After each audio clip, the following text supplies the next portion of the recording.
So next bit of news here, PlayStation is going to be releasing their own competitor to the Xbox Game Pass.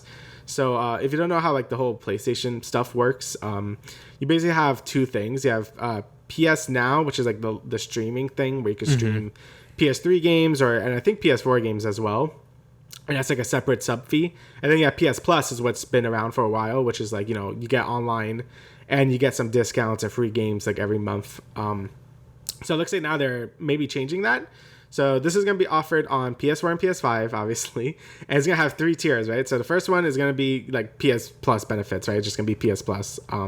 Second tier is going to be a large library of PS4 games and PS5 games eventually.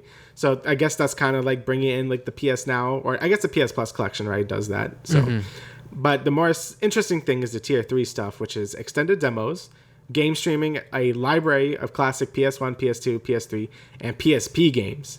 So that's pretty cool. So I mean, they're combining PS Now and PS Plus together, basically, which is cool because I think that's what they should have done to begin with. Because I think PS Now was already like too expensive of a thing to really get. Like I've always thought about getting it just to try it, but I'm like, is it really worth it? Probably not. And this is still cool because obviously I think PS2, PS3 games and PSP games are kind of hard to play at this point. Not so much for PS1 games. Like, I think there's a lot of ways to play PS1 games at this point, but especially PS3 games are really hard to play nowadays. So I think this is really cool.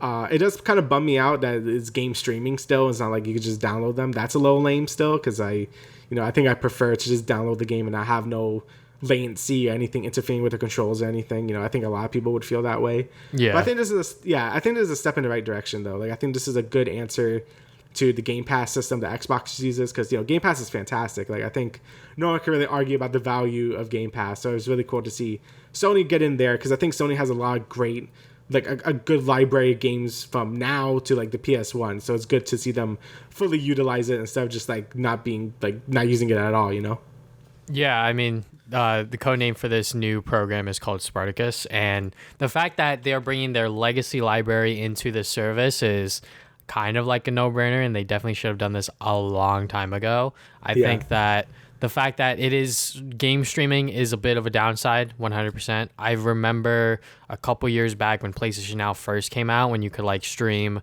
I think it was like PS3 games or something, and someone was trying to play a certain game, and there was a queue time for it. It was like, wait, what the fuck? Yeah, that's weird. Yeah, streaming games is still like super duper new and super duper complicated, and I'm sure that there's going to be obviously some input delay and some lag, and it's not going to be the ideal way to play these games, obviously, but it is definitely going to be the most accessible way to play them once this competitor does come out at all, and I think that them utilizing, like I said, their legacy library of games, especially with the PS2 and PS3 games, and even PSP to a certain extent, because a lot of people have fond memories of playing certain games on there, like Daxter, and whatever other PSP games are out there. Yeah, you got like Size Matters and the God of War ones.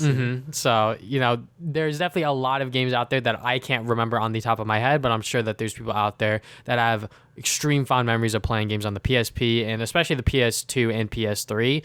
A lot of those games that didn't get ported onto the PS4, those games are pretty much like just lost. Like all of those Ratchet and Clank games you can't play unless you have a PlayStation 3. And you could say the same thing for the Sly Cooper games. I'm a huge Sly Cooper fan, and the fact that there hasn't been a collection to update those games to have them be playable on the PS4 or PS5 makes them locked behind PS2 and PS3 sort of barriers.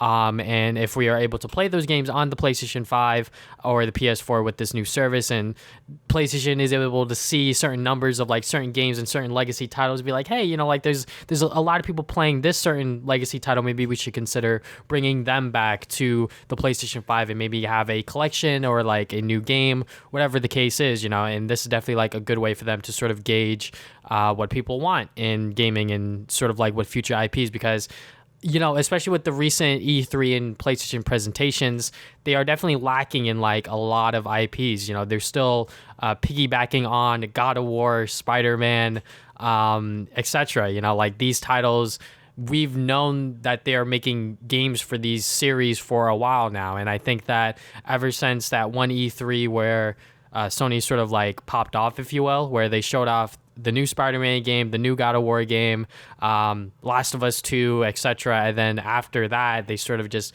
kept showing those games over and over again, and I feel like that they're sort of stagnating. So, obviously, like, this is obviously like a super duper off topic sort of thing, but this service can definitely help them gauge what people want within the PlayStation community. Yeah, I mean, there's still like a lot of rumors about Sly 5. Again, I don't know how true that is, but it's getting like more and more louder. Like, a lot of people say that it's gonna happen, so I don't know. I don't want to get your hopes up. Don't give me hope.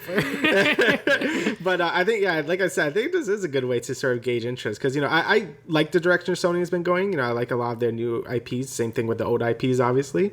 But it would be cool to see some of their more wackier games come back. Like, again, like Sly would be cool to come back. Obviously, Ratchet, right, came back. I mean, he's been here, but you know what I mean. Mm-hmm. A lot of the other games, like fucking Ape Escape. I don't know. I don't know if you really want like a new Ape Escape and stuff. So yeah, it'd be cool to see some of the more wacky like family stuff. I mean, even like Astrobot could have like a full game at this point. I wouldn't be opposed to that because I really like the sort of PS5 demo that was there. So yeah, I think this is just a great thing overall. And a lot of people didn't even experience a lot of these games, because again, yes, they're locked behind PS3. There was a lot of PS2 collections on PS3, but you can't really play those on PS4.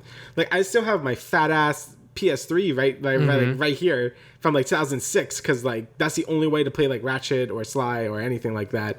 I know Jack got ported, but I think the ports on PS4 sucked, so like you're probably better off just playing the PS3 collection. But yeah, hopefully this is good. That's all I'm hoping for because I think we're both big fans of a lot of the Sony IPs, especially from the PS2 days. So if this is like a good service, and I really hope there's an option to download at some point because I would rather do that. But yeah, this is a very promising sign. If it's good, I would definitely like shell out a few more bucks for it.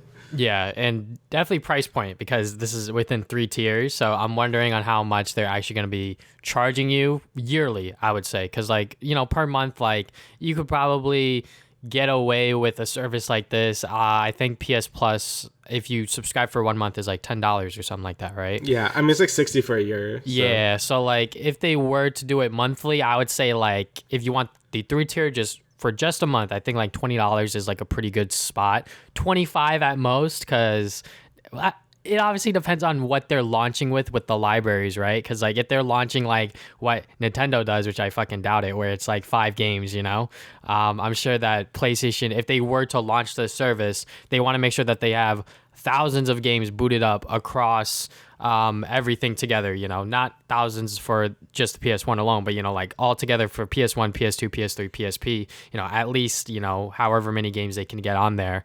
$25 a month, I think that is the most I would be willing to pay, and I'm sure that $20 is definitely like the better spot for it. And I think yearly they might be able to get away with $100 a year. I don't know, because this is definitely something that you have to utilize. Obviously, with like any service, you just have to like utilize and how much you're actually going to be using these services on a day-to-day, week-to-week, month-to-month basis, etc. So it just depends on how much you think is worth it. And I think that something around the $100 range is good for a year. I think anything more than that, people are going to be like, ooh, yikes, Yeah, the only problem with Game Pass and something like this is it's not something I would like cover as a reoccurring thing because I would probably just like, okay, I want to play Ratchet and Clank, so I'm gonna like sub for a month, play like get my fix out, and just leave it alone. Like same thing with Game Pass. I used it a little bit and like, okay, I want to play this one thing, so I'm gonna like sub for a month and like just play it, and then that's it. So it's not really something I would like to keep around because I'm not always gonna use the service. Like PS Plus, if you play online on PlayStation, you kind of need it. Or something like Netflix or what, all those other subs like you're gonna use more. Like for something like this is like more of a time investment. So yeah, it's definitely something I would like hop in for like a month and like do whatever I want to do and then like sub out. So but yeah, it's a very interesting service and I'm happy to see Sony is doing it. I hope they don't do what Nintendo is doing, where one, did like shoddy ports, that would be really bad, and two, and obviously the controls is not something where I worry about because PlayStation used the same exact controls throughout its whole life, so that's nice. Yeah. But it's definitely like I hope they have a good library of games from the start. Like they need like Crash and Spyro and like all the other like big IPs from the start. Also, what's the point, right? Like if you're missing like Crash or something, like what are you doing? So yeah, so hopefully they have like a bunch of games ready to play, and there's not too much to add later on because that's always kind of dumb when it's like, okay, we don't have Ratchet and Clank, but we'll add it later. Like that's dumb. So hopefully they have like a good library of games from the start, so we could just like have a good service immediately. Yeah, and like the way Microsoft is, I guess pricing their Game Pass right now is that you pay $15 a month and you get Gold and the Game Pass stuff all Yeah. together, and then there's a tier below that where it's just the PC Game Pass or the console Game Pass for $10, and obviously that doesn't include Gold because it's obviously a separate thing. But obviously like these prices are super duper cheap, and Microsoft can get away with this because they're fucking Microsoft, and I'm sure Sony could also get away with a pricing like this, but I doubt it. I feel like Sony's a little more greedy when it comes to the bag, and I think we've seen that several times throughout the year where they've, done some stuff where, for example, with the Horizon Forbidden West sort of like collector's edition where it doesn't come with a physical disc and all of this other stuff, which we won't get into, but Sony's definitely a little more greedy than Microsoft. So I'm sure that once pricing's announced, if it's a little too high up, Twitter will definitely let them know. I will say that. Yeah, they definitely will. Don't worry. The internet really makes it known when they're angry at you. All right.